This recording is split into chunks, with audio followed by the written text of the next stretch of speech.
Eu queria falar sobre um homem na Bíblia chamado Samuel. Samuel quer dizer, do Senhor o pedi. Por quê? Deixa eu dar aqui uma breve síntese da história de Samuel. Muito breve para chegar no ponto X que eu quero chegar.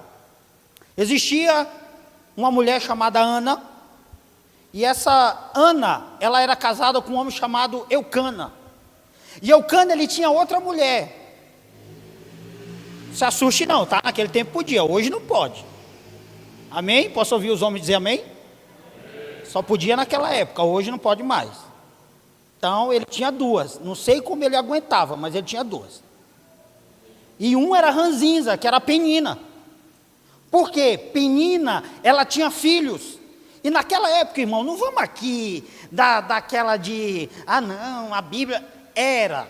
Quem não gerava filhos na época era praticamente uma mulher que não tinha serventia de nada. É a verdade.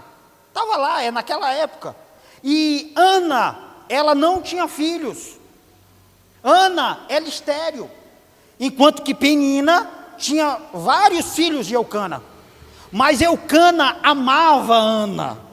Eucana, ele tinha uma paixão por Ana, a ponto de todas as vezes, fala que todo ano, Eucana pegava suas mulheres, seus filhos, e ele ia até o lugar que ele sacrificava, e ele adorava ao Senhor.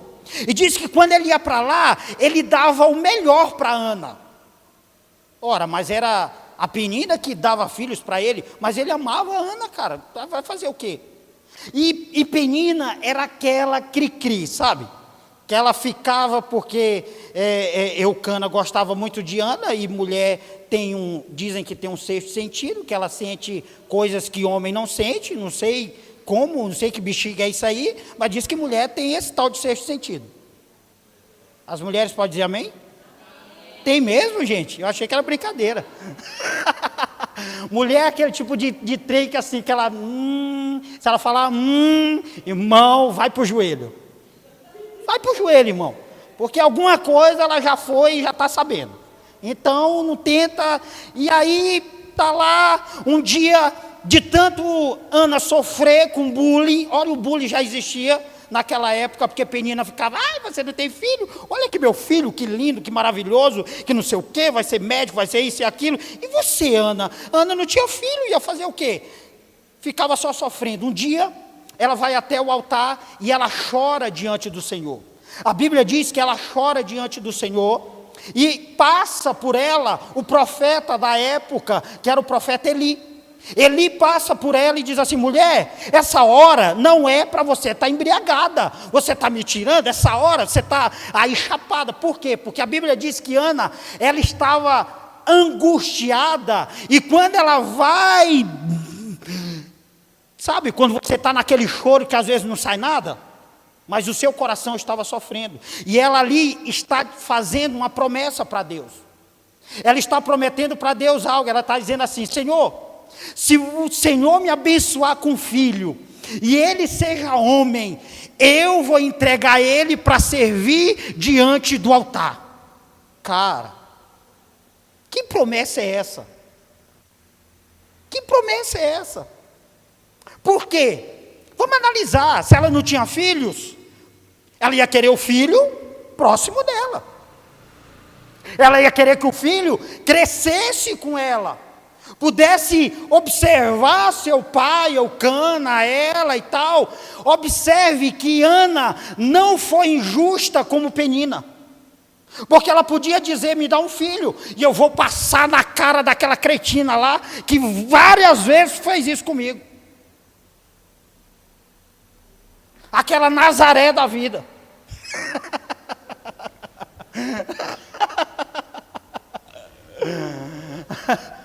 Porque ela fez eu sofrer a vida inteira.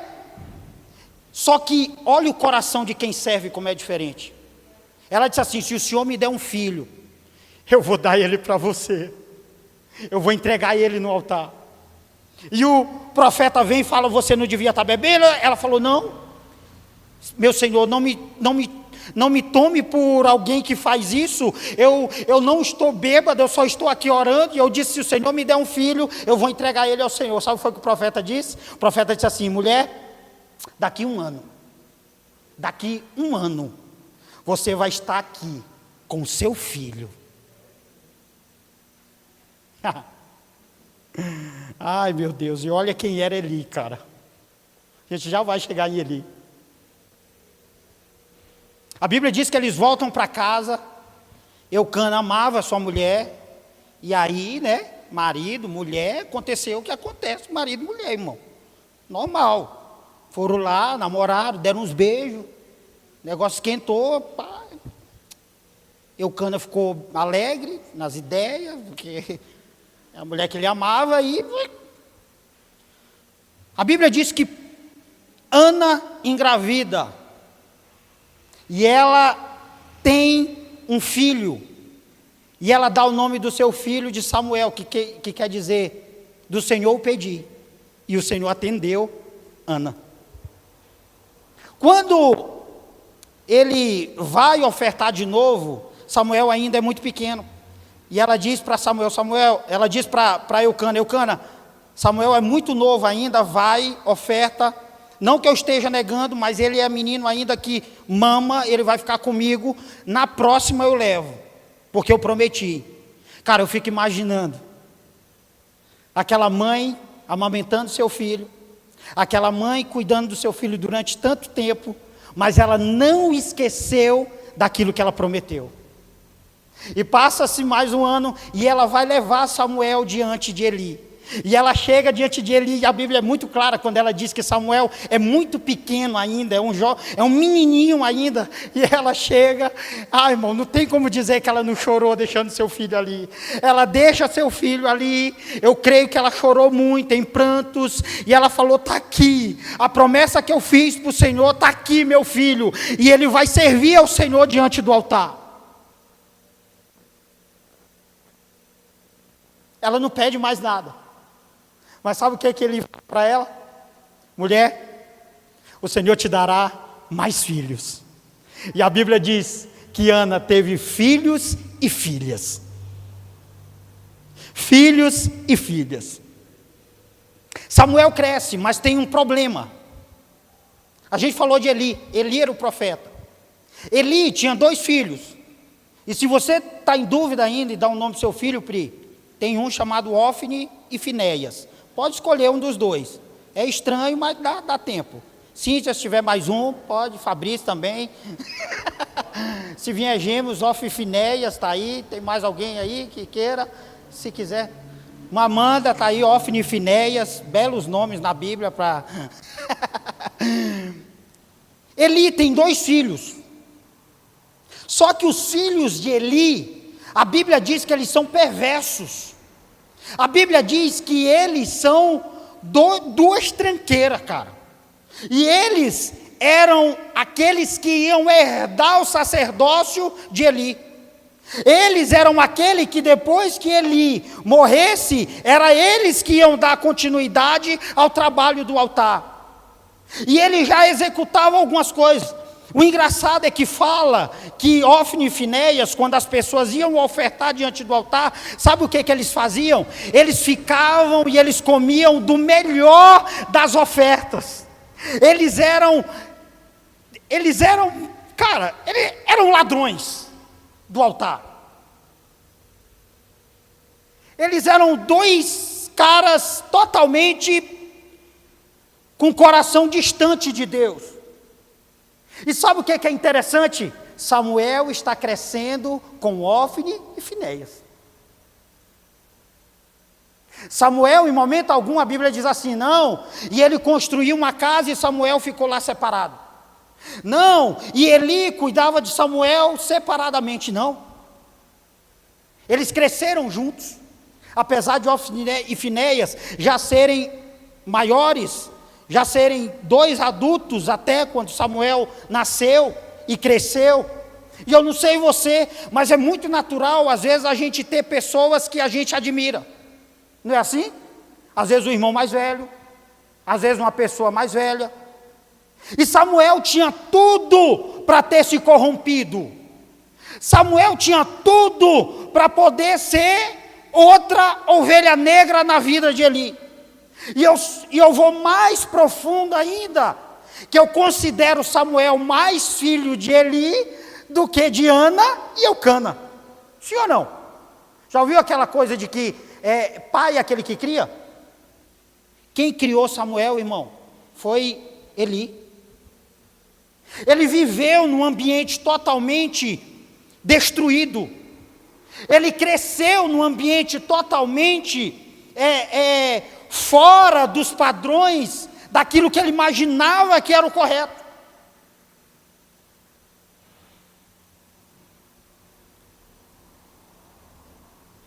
Uma pergunta: é possível viver na lama sem se sujar? Você acha que não? Eu acho que sim, porque foi exatamente o que aconteceu com Samuel. Sabe o que acontece hoje nos nossos dias? A gente perdeu o poder da influência. E a gente é muito mais levado a ser influenciado do que influenciar.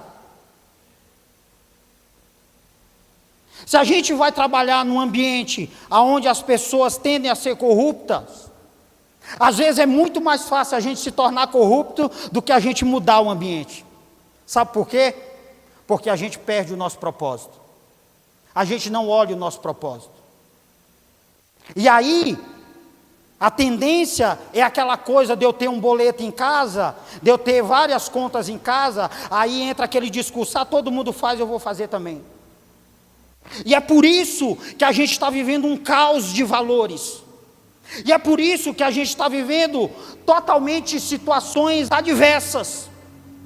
E eu não gosto, e eu não aceito o discurso porque alguém nasceu em um lar, e eu vou explicar aqui, destruído, essa pessoa tende a ser corrompida e deixar o sistema corrompê-la por causa disso.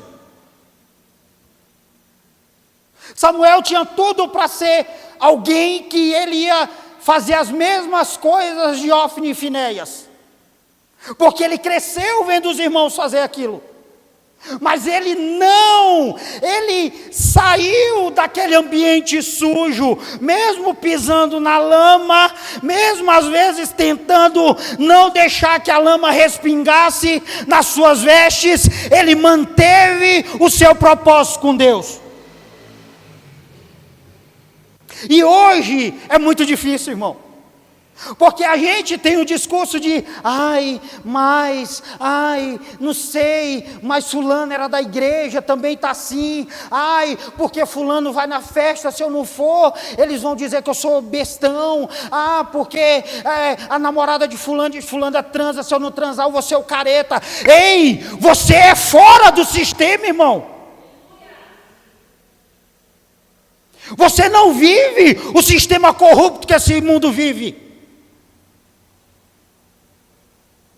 Você não tem, porque está lá todo mundo puxando um baseado, você oferecer para você e você, bobão, colocar aquela porcaria na sua boca. O propósito que Deus tem com você é bem maior. É bem maior.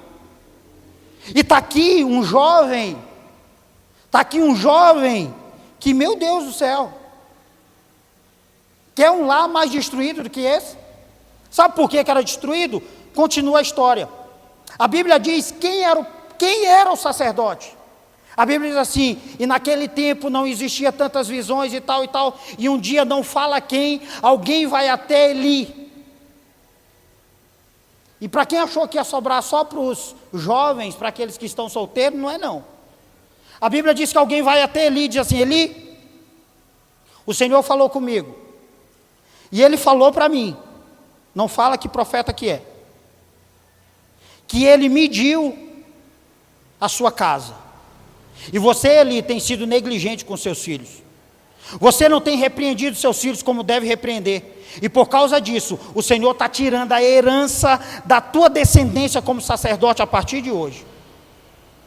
Hófni e Finéias não vão dar continuidade àquilo que você exerce. Deus está preparando outro homem cheio do Espírito Santo para governar sobre Israel. Sabe de quem que ele já estava falando? De Samuel. Porque a Bíblia diz que Samuel, exatamente aquilo que a gente leu, ele crescia em graça no Senhor.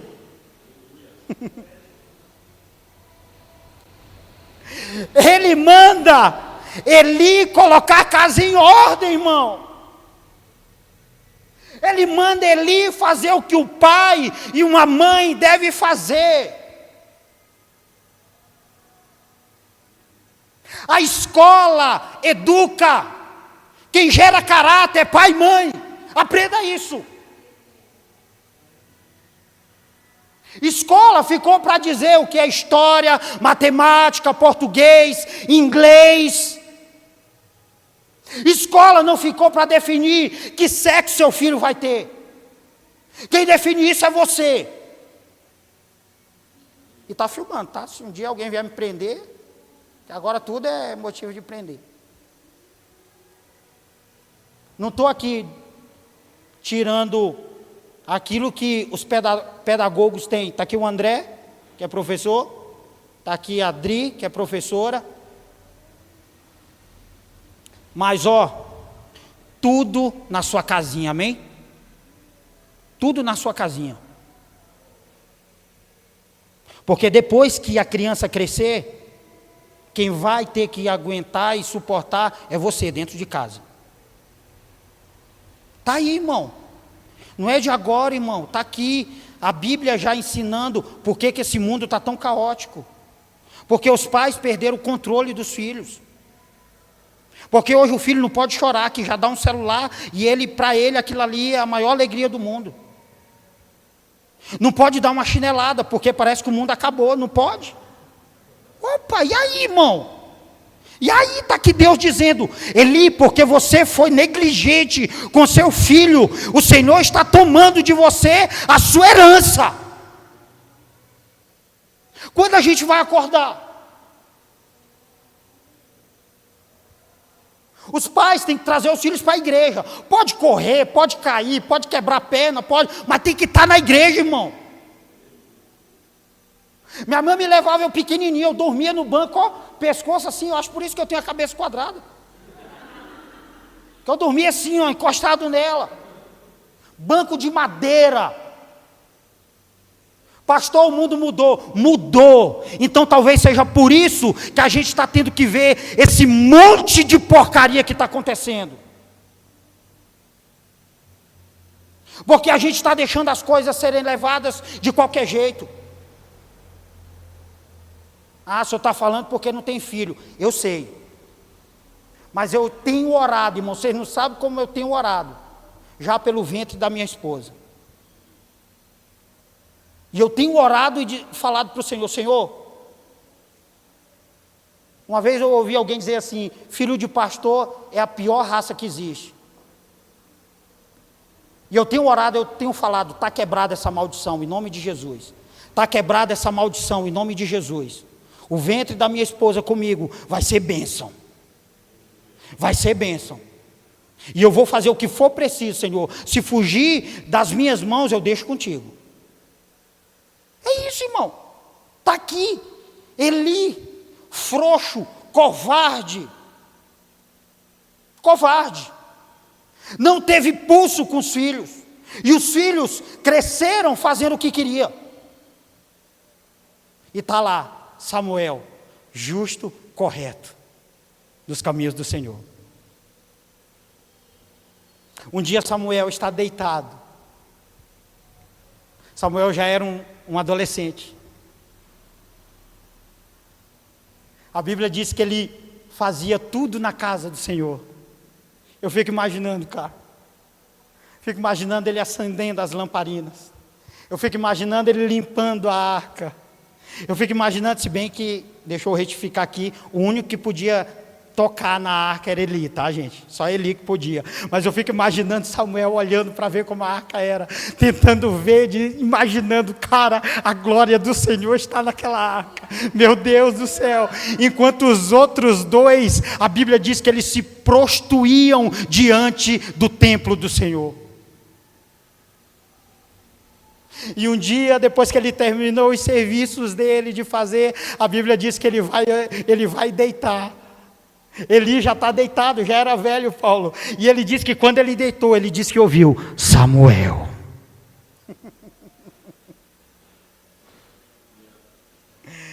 Diz que ele levanta, vai até Eli e diz: Eli, fala que teu servo ouve. Ele disse: está doido, menino? Vai dormir, eu já estou aqui para lá de Bagdá, vai para a tua cama. Diz que ele vai deitar e diz que ele de novo, depois que deita, Samuel.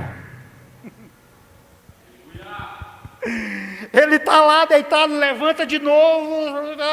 Fala, Eli, fala que teu servo ouve. Ele disse assim: não te chamei, vai deitar. E ele diz que quando na terceira vez ele diz Samuel, que ele vai, ele entende.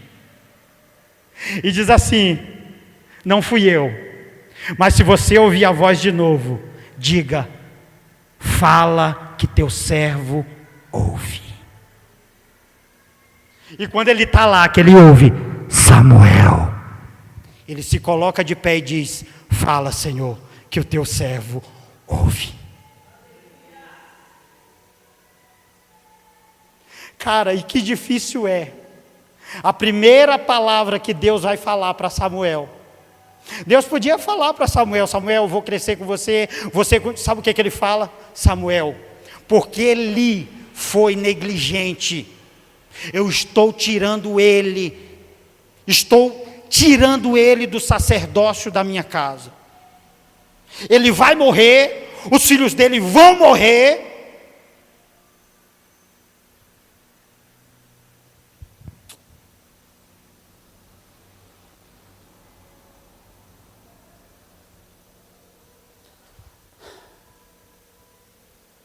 Qual é o ambiente que você tem vivido? O que você tem influenciado? Quais têm sido os frutos gerados na sua vida, irmão? Porque todo mundo está lá no meio daquele lance lá de tipo, vamos dar risada de coisa que não é para dar risada. Você está no meio, irmão, então começa a acertar a sua vida. Se você está lá e tudo, beleza, e eu quero aqui fazer uma ressalva, alguns dias atrás, e é por esse motivo até então que eu venho falar sobre isso. Eu sempre fui alguém muito alegre, eu sempre fui alguém que eu sempre, nunca deixei nada atrapalhar a minha alegria, e todo mundo sabe disso. Eu sou muito sorridente, mas chegou um ponto que onde eu trabalho as pessoas confundiram as coisas, e eu nunca deixei que minha fé, aquilo que eu acredito, atrapalhasse. E quando eu percebi que isso estava de alguma forma fugindo dos limites, eu mudei minha postura. Eu falei: dá tempo ainda eu me tornar, talvez, não é o que a gente não quer ser, mas às vezes é o que a gente deve ser. E eu parei de rir tanto, eu parei de sorrir tanto, eu parei de brincar tanto. Aí um dia um falou assim: cara, eu estou com saudade daquele Ronaldo. Eu falei: qual?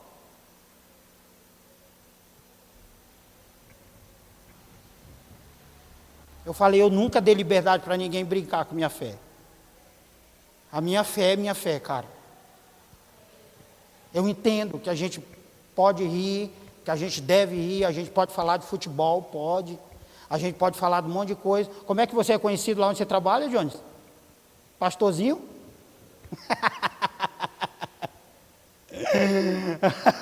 Lá, daí ontem, eu tive que ligar para o cara, aí na hora que ele atendeu, ele falou: fala, pastor. Todo mundo lá me chama de pastor.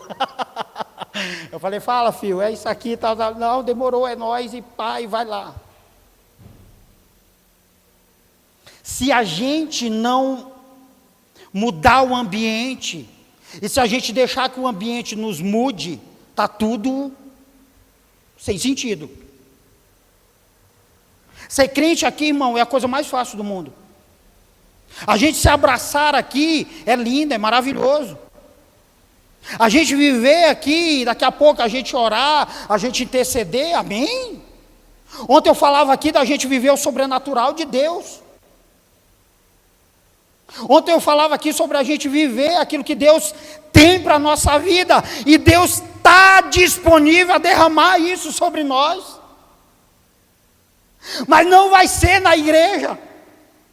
Na igreja, o ambiente já é igreja. Você tem que ser ambiente igreja em ambientes corruptos. Você tem que ser igreja em ambientes contaminados. E é por isso sim que dá para viver na lama sem se sujar. Tem um animal que faz isso muito bem, sabe qual é? A garça. Alguém já viu a garça? Sabe o que é a garça? A garça, ela é um animal, ela é uma ave, né? Penas brancas, só que ela tem, as pernas dela, misericórdia, parece tripé aqui. Mas ela tem as perninhas finas, mas elas são longas. E sabe o que é engraçado nela? Ela está com o pé dentro da água, mas as suas penas continuam plenas e brancas.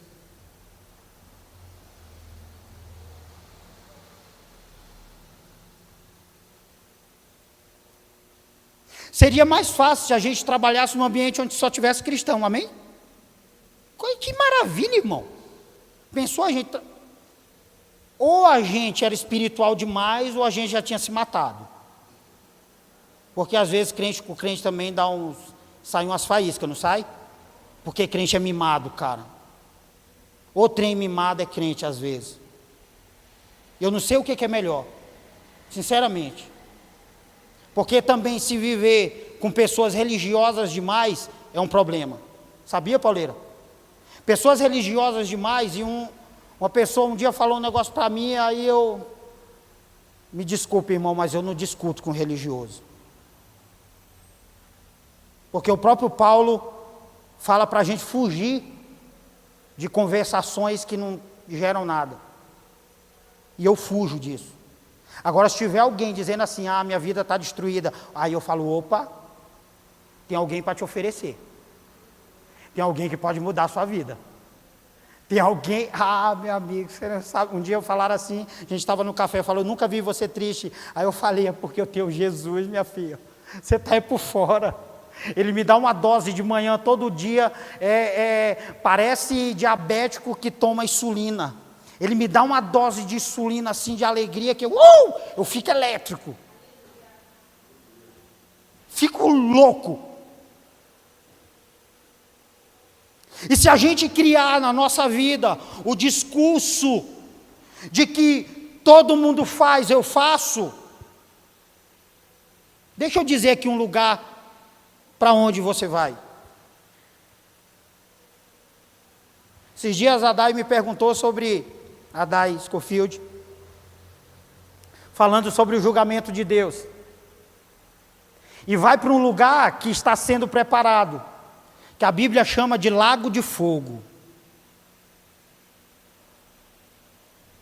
Porque nós seremos julgados. As nossas obras serão julgadas. E eu fico às vezes imaginando que Deus não vai julgar a gente aqui na igreja. Porque aqui na igreja Ele vai saber que a gente está, para onde eu irei? Se eu não tenho para onde, Ele vai ver as nossas lágrimas. Mas eu fico imaginando Ele julgando quando a gente estiver em ambientes que não são favoráveis para justificar a nossa fé. Está aqui Samuel. Cresceu, se tornou um dos maiores profetas da Bíblia, e a Bíblia diz que nenhuma, sabe o que é nenhuma das palavras de Samuel que ele disse, a Bíblia diz que se cumpriu. Ele se tornou sacerdote e juiz. Muitos estudiosos declaram que ele foi o primeiro fundador das escolas de profeta da época. Ele foi alguém que colocou o rei Saul e depois Davi. Ele foi alguém que teve a transição dos juízes para os reis. Ele foi alguém que a palavra de Deus veio sobre a vida dele, e ele tinha autoridade para falar. Deus quer dar autoridade para você, irmão. Deus quer tornar você um Samuel dessa época. Deus quer que você seja uma influência neste mundo. Deus não quer que você seja um Zé Mané da vida, que foi um aborto à toa da vida. Deus escolheu você. E por que você não toma a posição que você tem que tomar? O que nós estamos esperando?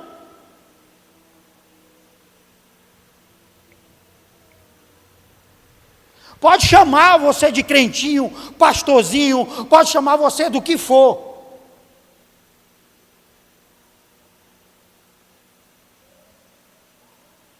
Porque quando todos vão embora, é você que vai ficar com a sua consciência. E dela a gente não foge. Dela a gente não foge. Sabe o que eu percebo? Que Deus está assim, ó, esperando. Sabe, Deus está assim, esperando. Mas está faltando gente na fila. Está faltando gente na fila. Enquanto às vezes o diabo está, ó, e está só passando os filhos dele e ele lá. Vai lá, faz o que eu mandei você fazer, isso, desgraça, caos, mata, ódio, vai, isso aí, isso, vai, continua fazendo isso. E nós estamos adormecidos, igreja.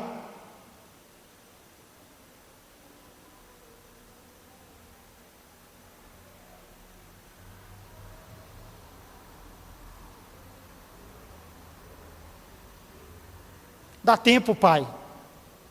Dá tempo, mãe. Você se levantar na sua casa, porque quem manda na sua casa é você. Eduque seus filhos com sabedoria. Porque não é à toa, eles são sim o futuro do mundo. E daí, meu celular está aí. Eu recebi um texto, eu sei que nessa época de tragédias, muitas pessoas se pronunciam, né? Muita gente acha as justificativas, acha os modelos, acha várias coisas. E eu recebi um texto que me chamou a atenção. Eu recebi o texto que me fez refletir algumas coisas. E o engraçado é que não veio de um pastor batista, protestante, neopentecostal, pentecostal,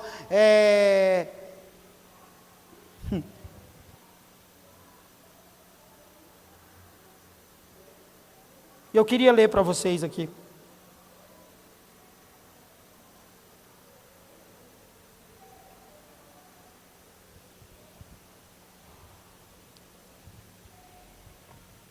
Diz assim: cansado e perplexo com tantas baboseiras e falsas justificativas para as atrocidades que ainda nos surpreendem todos os dias. Os meninos não mataram, está falando sobre o ataque de Suzano, tá, gente? Os meninos não mataram porque o porte de arma é um projeto do atual governo. Os meninos não mataram porque jogavam jogos violentos. Os meninos não mataram porque a escola foi omissa. Os meninos não mataram porque sofreram bullying. Eles mataram porque as famílias estão desestruturadas e fracassadas. Porque não se educa mais em casa, não se acompanha mais de perto. A tecnologia substituiu o diálogo. Presente compram limites, direitos e deveres e não ao conhecimento e respeito a Deus. Precisamos parar de nos omitir de transferir culpa. A culpa é minha, é sua, é de todos. A violência é o desdobramento de carências afetivas, da necessidade de ser visto e notado, ainda que da pior maneira. As armas não matam, o que mata é a ausência de amor. Sabe quem falou isso aqui, escreveu? Um cara que eu gosto demais, chamado Padre Fábio de Mello. Foi ele. Foi ele que escreveu esse texto.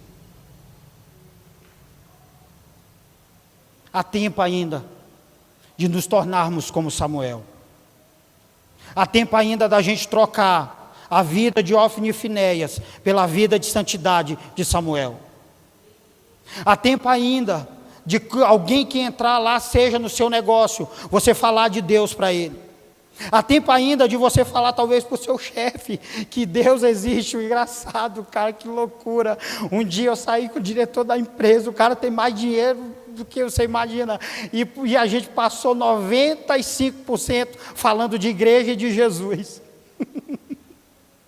Eu conversando com ele, era para a gente falar de trabalho, e a gente esqueceu o trabalho e começamos a falar sobre isso. Eu não sei até que ponto ele absorveu o que eu disse, mas era o momento, era a necessidade, era o que precisava.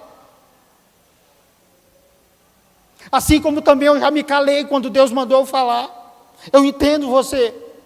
Às vezes vem aquela coisa, aquele medo, aquele receio, mas Deus quer levantar Samuel nesse tempo. É tempo de se levantar Samuel na nossa vida. Deus tem necessidade que nós sejamos parecidos com Ele, cópias dEle.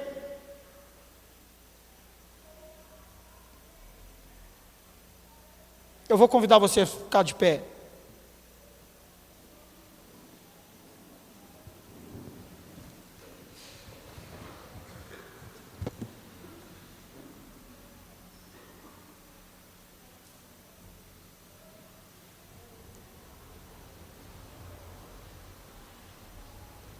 Eu quero orar pela sua vida. Deixa eu orar por você agora, querido.